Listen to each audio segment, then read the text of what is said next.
Nós quer começar a enfatizar que o setor de cruzeiro está importante para a economia de Bonaire. Está cresce para ano alrededor de 30 milhões de dólares em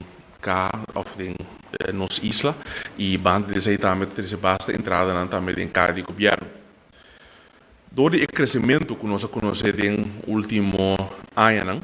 nós mira que é parte de quantidade de habitantes que tem Bonaire cresce, todo esse também a quantidade de carga que nós trazemos também cresce e a quantidade de passageiros no cruzeiro também cresce em período aqui. Todo o crescimento pode mirar que chega ponto que nós começamos a começar a pegar, e vou dar uma explicação, mas explicação bem passada também, que, por exemplo, dia que tem dois barcos cruzeiro e se você tem barco de carga grande está vindo dentro, tem que guardar de hora dois barcos não é sábio, pessoas dois pinos tem pier que está adequado para carga não grande, que barco não grande que está vindo dentro. Se é seguinte dia, so barco de carga tem ter de 3 para 5 dias para descargar, se é seguinte dia a trobe tem dois barcos cruzeiro e barco de carga tem que volver sair para fora trobe guarda para fora até hora que barco na cruzeiro vai já é por volver dentro da back. Naturalmente que sabe que também com o gasto na cerca capone também com na ano passado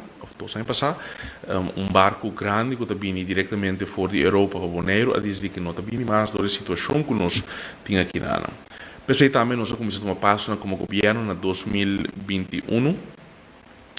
para nós poder chegar a manejo mais adequado para ter o desenvolvimento de barco cruzeiro de maneira que nós porque da carga e quer dar uma mesma experiência na turista na Cotabini de Bonaire, mas também quer acomodar o barco de carga que está dentro da Bonaire também.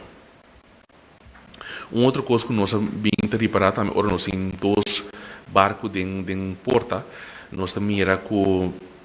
seguro essa taxista não está indicar que nós por uma mesmo boa experiência mais como Bonaire. Botar aí a boa reclamo, por exemplo, de área que tem hobby turista vai, por exemplo, na Sorbonne, sabe nada chama, nós visitamos muito turista aqui na nós não por cargue, mas também essa tem grupo de taxistas mesmo também não está indicar que tem muito turista que dado momento turista portanto tem que guardar uma hora, enviar mais uma hora para por aí tour e naturalmente não está começar rápido. Isso também passa o último aqui que tem grupo na Arábia dor de que na mesera guarda basta largo para por aí tour. Então essa é a coisa que tá reto não que tá bem com o crescimento que nós está conhecendo e pensei nós precisamos tomar passo não para guiar e desenvolver. Nós sabemos que manejo de barco para dia e se nós está encaminhando, nós temos o booking acaba assim de 2 e 3 anos adelantar, se está bom para tu indexar também com o barco não está book para reservar não fecha não seguro 3 enviar a outro país não houve mais tanto anos adelantar.